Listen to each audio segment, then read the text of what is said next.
While Toothless won over our hearts in How to Train Your Dragon, the film introduced us to a bunch of dragon species in the form of Night Fury, Bewilderbeast, and the mighty Red Death. Known as a gigantic Stoker-class dragon, the Red Death terrorized the other dragons as well as local villages with her predatory nature, and even established herself as the antagonist in the film. Today, we'll be exploring the origins, anatomy, and classic features of this kaiju-sized alpha dragon, and tell you everything there is to know about the Red Death. Before we go into our explanation, we have a very small request. If you like our content, please support us by subscribing to our channel. This is a small click for you, but for us it means a lot. So thank you. Let's begin.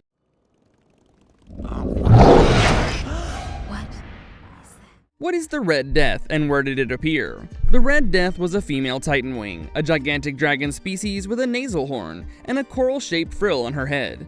While we don't know if other Titan Wings existed around the same time, canon states that the Red Death had secretly stirred up centuries worth of conflict between dragons and humans. Her jaws were lined up with needle-like teeth, but she barely stepped out of her own territory and typically sent inferior dragons to raid local villages to stock up on food and supplies. She ruled these dragons from her secret lair in the depths of a volcano, until Stoic and several other Berk Vikings accompanied Toothless to the shores of Dragon Island to deal with her once and for all. Up until this point, the Red Death's power had blinded her to a point where she felt no sympathy for any of her fellow dragons. In fact, she ruthlessly sent them on missions to secure resources, and she even had a homing signal that drew the other dragons to her lava-strewn nest. The Red Death also possessed a subvocal ululation and 3 pairs of eyes instead of 1, which only added to her intimidating appearance and made it harder for other dragons to disobey her. Her species typically had grayish-blue skin and an orange underside, and the Red Death also gained her name due to the coral-like spines and red spikes all over her body. Her tail was tipped with an ankylosaur-like bludgeon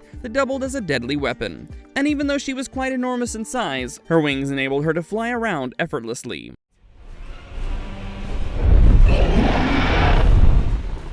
What class and traits define the Red Death? The Red Death has been classified as a Stoker dragon that fires methane, and she's characterized by her clubbed tail, giant size, 6 eyes, and warts all over her body, among other things. She also had magma-proof skin, a vacuum mouth, and the ability to emit a homing signal to communicate with other dragons. While we don't know the average size of a Titan Wing, the Red Death was about 400 feet long and 99 feet tall, in addition to weighing about 22,000 pounds. How does the Red Dragon control other dragons? Just like the Bewilderbeast, Red Death often forced smaller dragons to obey her against their will, with her subvocal homing signals. These sounds could travel several miles, and the Red Death was often seen forcing other dragons to visit her nest and even send them on missions to nearby areas to secure food. She used fear tactics to enslave others into doing her bidding, and even a single stare from her 3 sets of eyes was enough to bring the smaller dragons under her control. Moreover, she had commanded them to drop their food supplies directly into her mouth, so that they would not get cremated due to her magma state.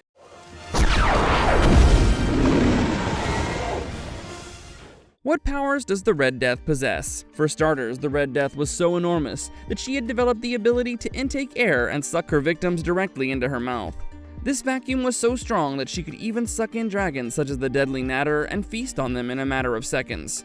Moreover, she could fire methane-based flame jets that were strong enough to destroy an entire fleet of Viking ships with just one blow. Her fiery breath also left behind large amounts of black smoke, which can be likened to volcanic pyroclastic flows as she let out streams of long-lasting explosive methane. Red Death was also known for her physical strength, and she could effortlessly lift Viking ships in her mouth and crush them in just one bite. She also managed to break through several sea stacks on Dragon Island as well as the volcano, and she could even slash her tail around to strike down any opponents who were brave enough to fight against her. Red Death was also known for her sharp senses and flying abilities, which combined to give her the strength to track down and destroy anyone who dared to stray in her path. How durable is the Red Death in battle? Red Death's body was armored with a coral-like frill, scales, and horns, which combined to give her a dense coat of armor.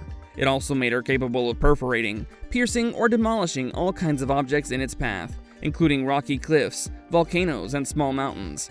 Her thick hide enabled her to withstand catapult barrages and physical attacks, such as the Night Fury's plasma blasts, without suffering any injuries. However, it must be noted that the Night Fury's attacks could punch holes in her wing membranes. This is just an exception, and she typically managed to keep up with her opponent's attacks and display incredible stamina despite her enormous size. She had managed to withstand dragon attacks, boulders thrown from a catapult, and Stoic's wooden spear attacks, as well as toothless plasma blast attacks with little to no damage. In addition to this, Red Death had magma-proof skin, and she continued to live in the depths of a volcano's magma chamber. Even though she was surrounded by boiling magma, it had no ill effects on her, even after prolonged exposure.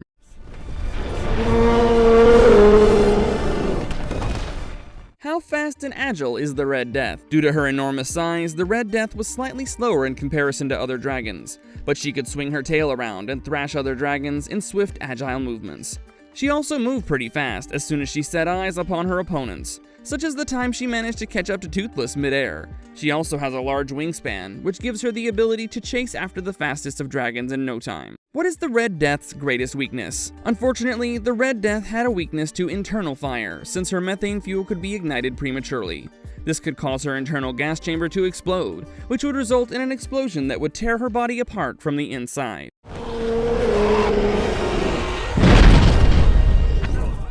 How does the Red Death die in the movie? In How to Train Your Dragon, Hiccup and Toothless make an exceptional team, as they bombard the Red Death with fire and lure her into the sky. As they fly around the clouds, the Red Death loses track of them, while Toothless sneaks up on her and shoots her.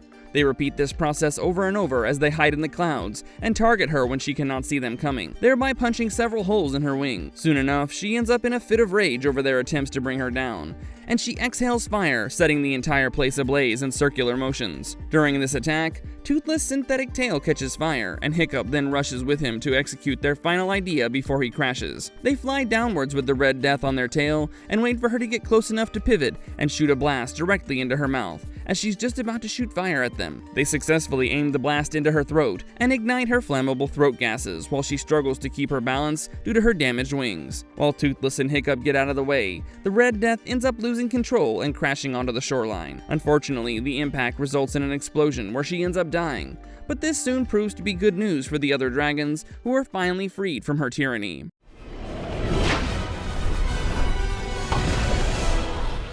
What inspired the Red Death's design? The Red Death was originally intended to be a Leviathan sea creature, as depicted in Nico Marlet's concept art. The design elements included bioluminescence, a coral-inspired mane, and tendrils that gave the effect of floating sea plants, as well as barnacle-inspired scales. However, production designer Kathy Altieri pointed out that these designs were far too elegant for a creature slated to be killed, and they settled on a compromise between the original book traits and coral-like spikes. Zhao Ping Wei also came up with a rugged and fearsome-looking design of a sea-based Red Death called Red Death Head, but the directors wanted the character to have more gross and rugged features.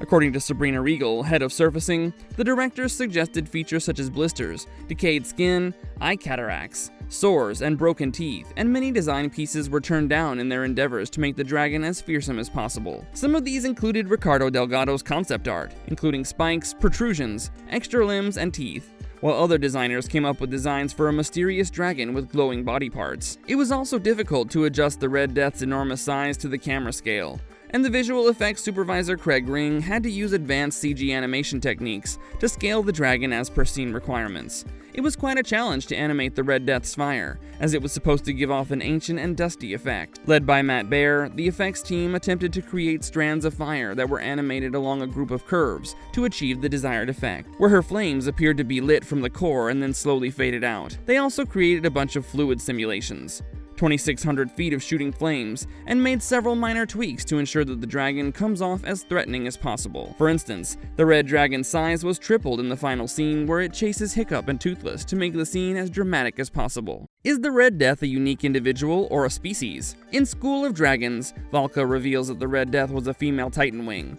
but there was no information on whether other members of her species existed at the same time as her. It's been suggested that younger Titan Wings might be smaller in size with fewer spikes, but we don't know enough about the species, except for whatever we've learned through the Red Death's appearance in the first film. According to the School of Dragons, legend states that the Red Death might live up to 2,000 years, and that her species lays about 3,000 eggs before dying. These hatchlings then fight their siblings to the death and spend up to 100 years eliminating one another, until the toughest of them survives. We don't know if all members of her species are as cruel and domineering as the Red Death in the film, who was often likened to a queen bee or a brood parasite due to her intimidating personality.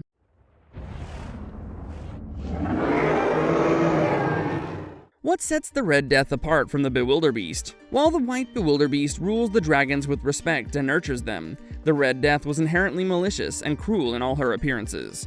She had no qualms about enslaving and exploiting the dragons with her intimidation tactics, and she ruled by a force as opposed to the Bewilderbeast strategy of righteousness and moral good. She was often portrayed as a dictator who had no mercy for her dragon subjects, and she didn't even hesitate to feed on them if they failed to provide her with adequate food. She used her subvocal homing signals to compel smaller dragons to obey her against their will, as opposed to the Bewilderbeast's kind and gentle approach to ruling their dragon subjects.